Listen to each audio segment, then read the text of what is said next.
Assalamualaikum warahmatullahi wabarakatuh. Hai anak-anakku kelas 4. Alhamdulillah, hari ini kita akan belajar tema 8, daerah tempat tinggalku, subtema 1, lingkungan tempat tinggalku, pembelajaran 1. Kalian bisa buka buku paketnya halaman 2 dan buku LKS-nya halaman 6. Nah, anak-anak, hari ini kita akan belajar tentang cerita fiksi dan juga gaya dan gerak. Kalian sudah siap memulai pelajaran hari ini? Tahukah kalian apa itu cerita fiksi atau teks fiksi? Nah, cerita fiksi adalah cerita yang dibuat berdasarkan khayalan atau imajinasi pengarang.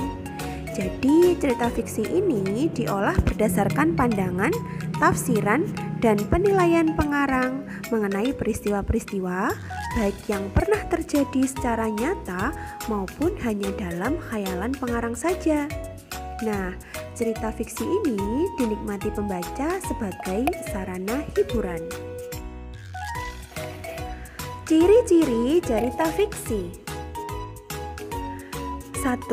Cerita rekaan atau tidak nyata atau cerita nyata yang diolah pengarang. 2. Bertujuan menghibur. 3. Disajikan dalam alur cerita. 4. Bahasanya komunikatif. Dan 5. Bahasanya tidak baku. Selanjutnya, pernahkah kalian bermain ayunan? Coba lihat gambar itu. Anak itu sedang menarik ayunan, kemudian anak itu juga mendorong ayunannya.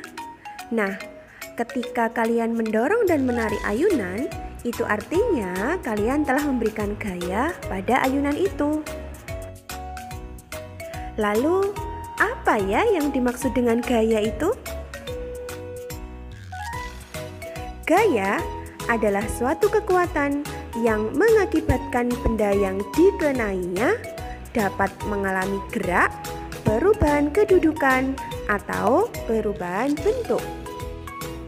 Selain itu, gaya juga dapat diartikan sebagai tarikan atau dorongan yang dapat mempengaruhi keadaan suatu benda.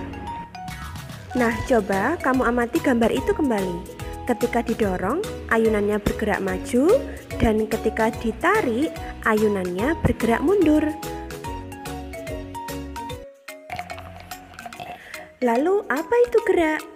Gerak adalah perpindahan kedudukan suatu benda terhadap benda lainnya, baik perpindahan kedudukan yang mendekati maupun menjauhi suatu benda atau tempat asal akibat benda itu dikenai gaya.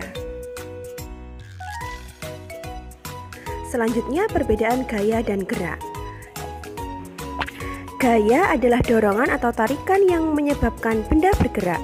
Sedangkan gerak adalah perpindahan tempat, perubahan kecepatan suatu benda karena adanya gaya.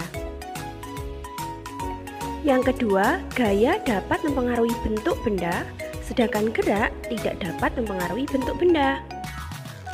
Lanjut yang ketiga, gaya itu dapat membuat benda bergerak. Nah, sedangkan benda bergerak itu belum tentu memiliki gaya. Nah, yang terakhir, gaya tidak harus dipengaruhi oleh benda bergerak. Sedangkan gerak itu dipengaruhi oleh gaya. Nah, kamu bisa lihat tabel perbedaan gaya dan gerak di buku paketmu tema 8 halaman 9. Oke anak-anak, alhamdulillah sudah selesai kita mempelajari cerita fiksi, gaya dan juga gerak. Jika ada pertanyaan, silahkan tanyakan ke Bu Betty melalui WA. Nah, tugasnya bisa kalian baca sendiri ya. Terima kasih, jaga kesehatan di rumah. Wassalamualaikum warahmatullahi wabarakatuh.